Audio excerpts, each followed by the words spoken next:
I wanted to put him down a little bit above his basically. Right. And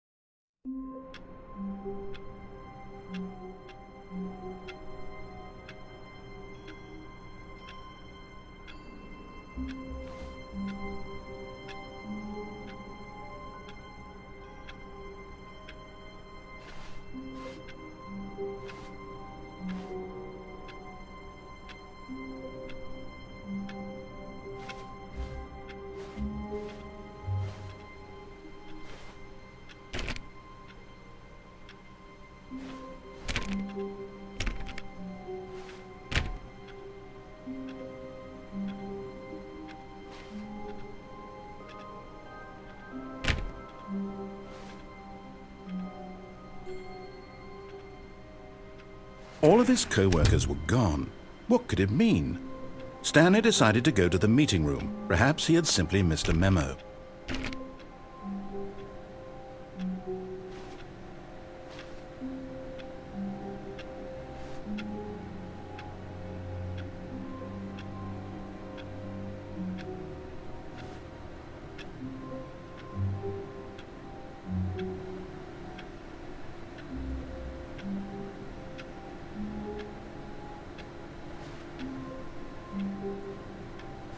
No matter how hard Stanley looked, he couldn't find a trace of his co-workers.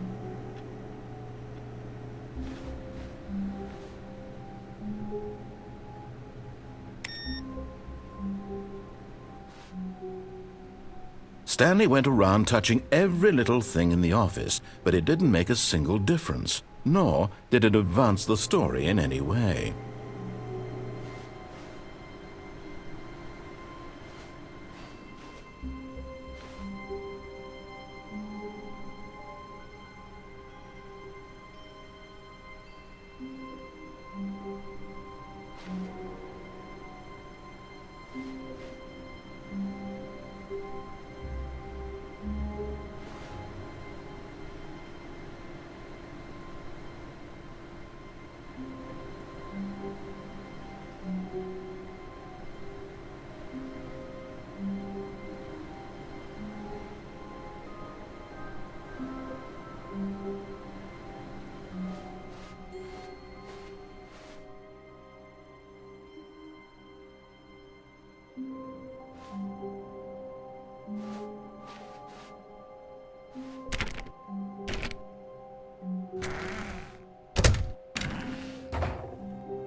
When Stanley came to a set of 2 open doors, he entered the door on his left.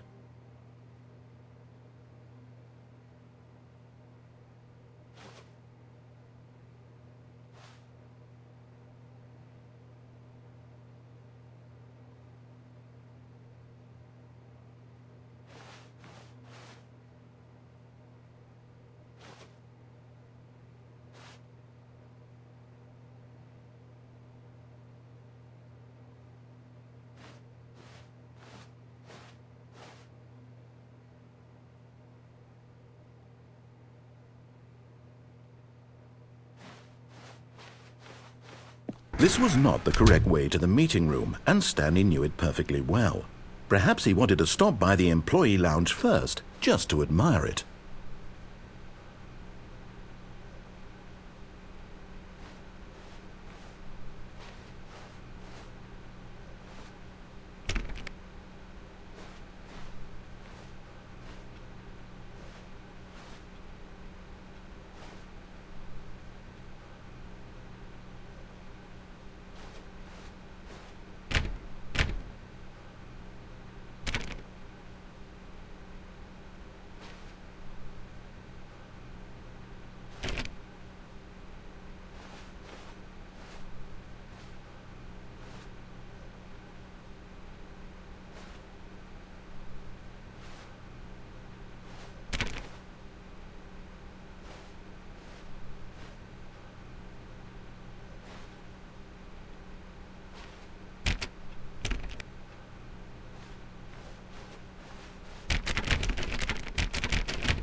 Yes, truly a room worth admiring. It had really been worth the detour after all, just to spend a few moments here in this immaculate, beautifully constructed room. Stanley simply stood here, drinking it all in.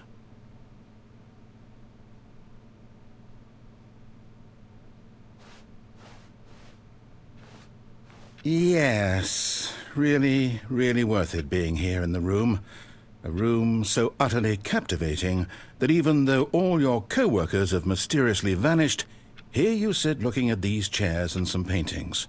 Really worth it.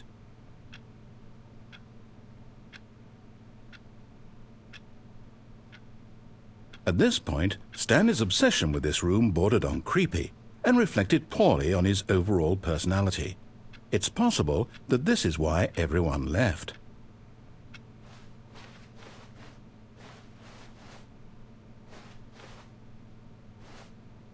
Stanley sat around waiting for more dialogue, but when a long time had passed and there was no more, he decided that the game was trying to send him a message. But at last, he'd had enough of the amazing room and took the first open door on his left to get back to business.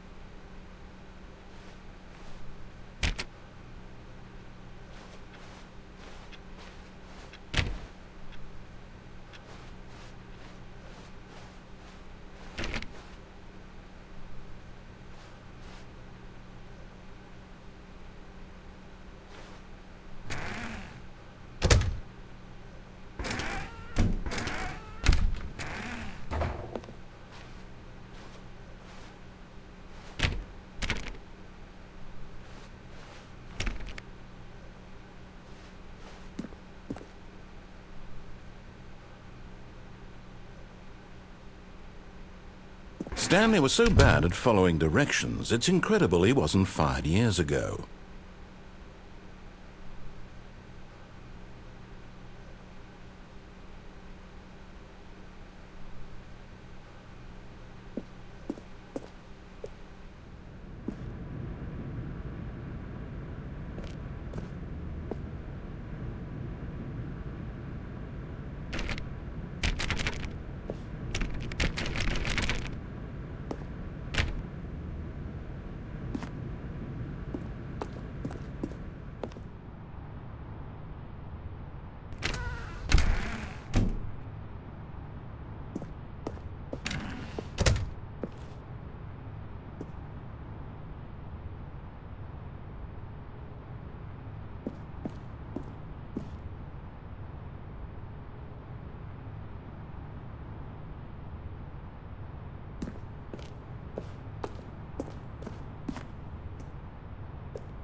Look, Stanley, I think perhaps we've gotten off on the wrong foot here. I'm not your enemy, really, I'm not. I realize that investing your trust in someone else can be difficult, but the fact is that the story has been about nothing but you all this time. There's someone you've been neglecting, Stanley. Someone you've forgotten about. Please, stop trying to make every decision by yourself. Now, I'm not asking for me, I'm asking for her. This is it, Stanley. Your chance to redeem yourself, to put your work aside, to let her back into your life. She's been waiting.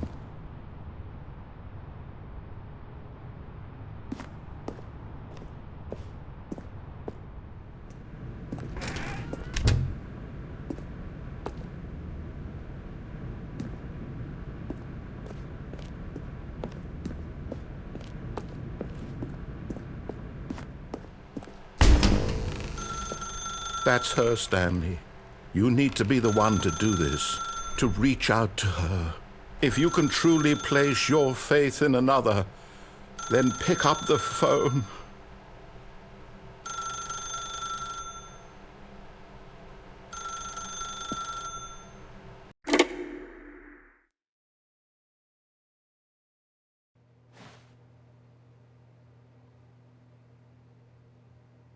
Oh, Stanley, is that you?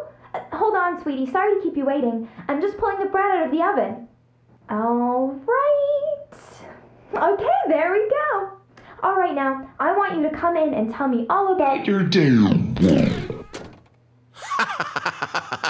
Gotcha. Oh, come on. Did you actually think you had a loving wife who'd want to commit their life to you? I'm trying to make a point here, Stanley.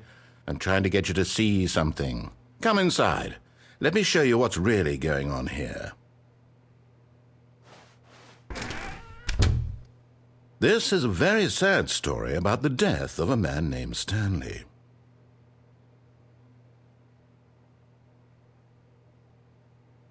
Stanley is quite a boring fellow. He has a job that demands nothing of him, and every button that he pushes is a reminder of the inconsequential nature of his existence. Look at him there, pushing buttons, doing exactly what he's told to do. Now he's pushing a button. Now he's eating lunch. Now he's going home. Now he's coming back to work. One might even feel sorry for him, except that he's chosen this life.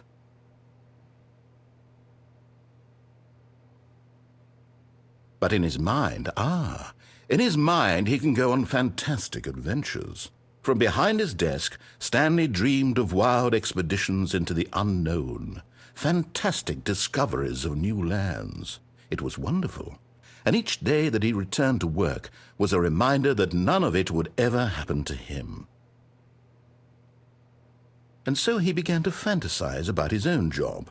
First, he imagined that one day while at work, he stepped up from his desk to realize that all of his co-workers, his boss, everyone in the building had suddenly vanished off the face of the earth. The thought excited him terribly. So he went further. He imagined that he came to two open doors and that he could go through either. At last, choice.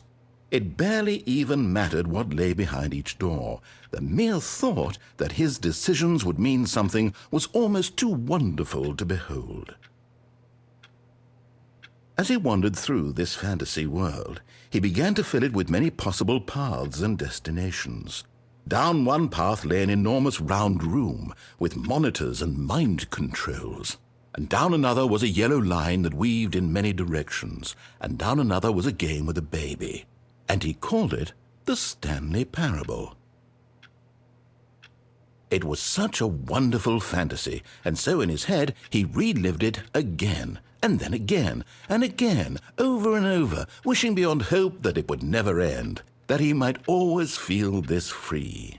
Surely there's an answer down some new path, mustn't there be? Perhaps if he played just one more time. But there is no answer. How could there possibly be? In reality, all he's doing is pushing the same buttons he always has. Nothing has changed. The longer he spends here, the more invested he gets, the more he forgets which life is the real one. And I'm trying to tell him this, that in this world he can never be anything but an observer, that as long as he remains here, he's slowly killing himself. But he won't listen to me. He won't stop. Here, watch this. Stanley, the next time the screen asks you to push a button, do not do it.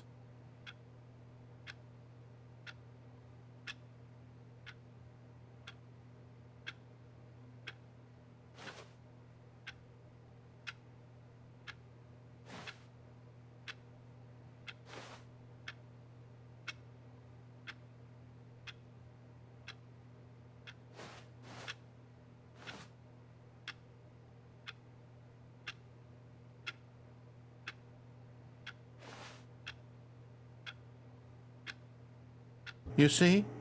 Can he just not hear me?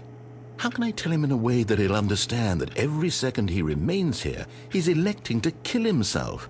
How can I get him to see what I see? How can I make him look at himself? I suppose I can't, not in the way I want him to. But I don't make the rules. I simply play to my intended purpose, the same as Stanley. We're not so different, I suppose.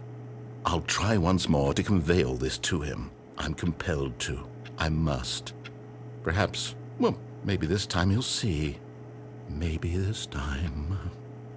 And I tried again, and Stanley pushed a button. And I tried again, and Stanley pushed a button. And I tried.